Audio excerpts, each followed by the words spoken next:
नमस्कार, आपका स्वागत है मेरी क्लास में। मैं हूं गीतिका। कल हम अपना टॉपिक कर रहे थे आचार्य हजारी प्रसाद द्विवेदी।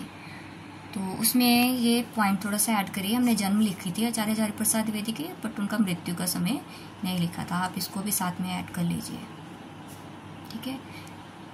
आज हम हजारी प्रसाद द्विवेदी के बारे में कुछ मुख्य तथ्य लिखेंगे जो परीक्षा की दृष्टि से इम्पोर्टेंट रहेंगे। मुख्य तथ्य,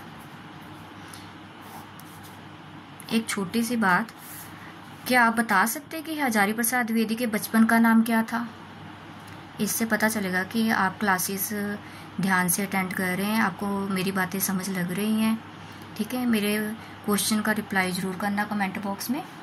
और अब हम अपनी क्लास को आगे बढ़ाते हैं।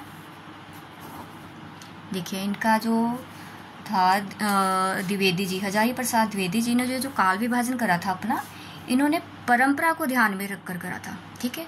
जबकि आचार्य शुक्ल जी ने जो काल विभाजन किया था वो उन्होंने युग की परिस्थितियों को ध्यान में रख के करा था, ठीक है। ये इंपॉर्टेंट क्वेश्चन बन जाएगा कि आचार्य हजारी प्रसाद द्विवेदी ने किन बातों का ध्यान रखकर काल विभाजन किया। तो उन्होंने परंपरा की निरंतरता को ध्यान में रखकर अपना काल विभाजन किया था, ठीक है। लिखिए, ऐसे शुक्ल जी के बारे में पूछ सकते हैं कि शुक्ल जी ने किस बात को ध्यान में रखा था काल विभाजन करते हुए। तो उन्होंने युगीन परिस्थितियों को ध्यान में रखा था। अब द्विवेदी जी का लिखिए, हजारी प्रसाद द्विवेदी जी ने अपना काल विभाजन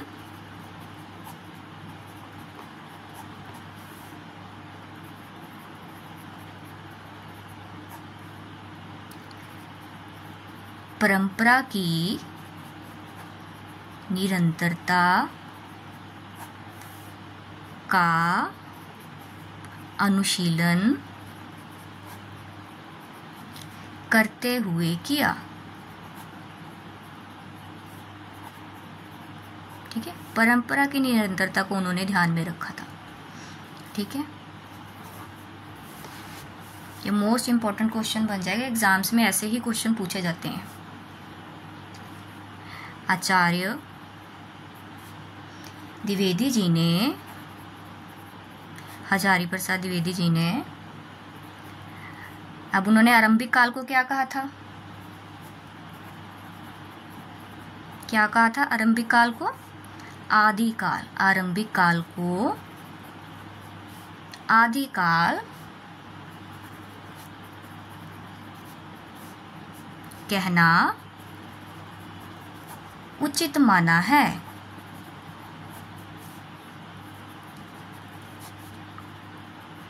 ठीक है। जबकि आचार्य शुक्ल ने इस काल को क्या कहा है? वीरगाथा काल। उन्होंने कुछ ग्रंथ दिए थे जिनके आधार पर इस काल को वीरगाथा काल नाम दिया था, परंतु आचार्य हजारी प्रसाद द्विवेदी ने उन ग्रंथों की प्रामाणिकता पर ही प्रश्न चिन्ह लगा दिया कि उन्होंने कहा ये कुछ ग्रंथ तो परवर्ती काल के हैं, कुछ अर्ध प्रमाणिक हैं, ठीक है। इस प्रकार उन्होंने ग्रंथों की प्रामाणिकता पर ही प्रश्न चिन्ह लगा दिया था।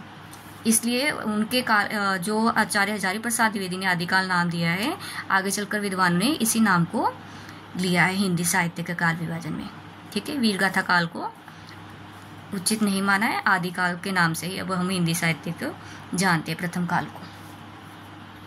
आगे लिखिए, अब उन्होंने आदिकाल नाम तो दिया है पर उन्होंने एक सावधानी भी रखने के लिए कहा है। देखिए, लिखिए, आदिकाल नाम उचित है। हजारी प्रसाद द्विवेदी कह रहे हैं कि आदिकाल नाम उचित है पर सावधानी के साथ, ठीक है।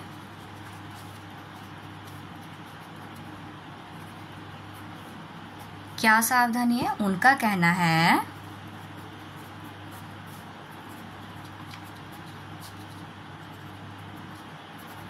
कि यह परंपरा प्रेमी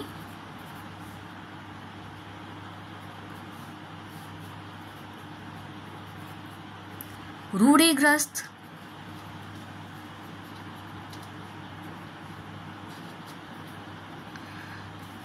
और सचेत कवियों का काल है। ठीक है, क्या कहा है उन्होंने, एक सावधानी है कि इस काल को क्या है कि यह परंपरा प्रेमी, इसके जो कवि थे वो परंपरा से प्रेम करने वाले थे, अपनी रूढ़ियों से बंधे हुए थे और सचेत कवि थे।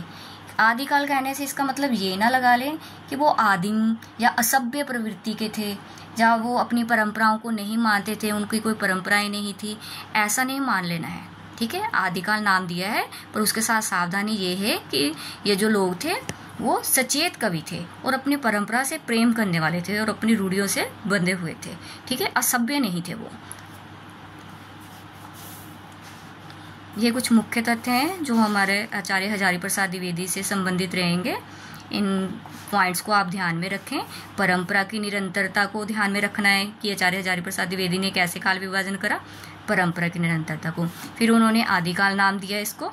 ठीक है, आरंभिक काल को जो प्रथम काल था हमारा हिंदी साहित्य का, उसको आदिकाल नाम दिया।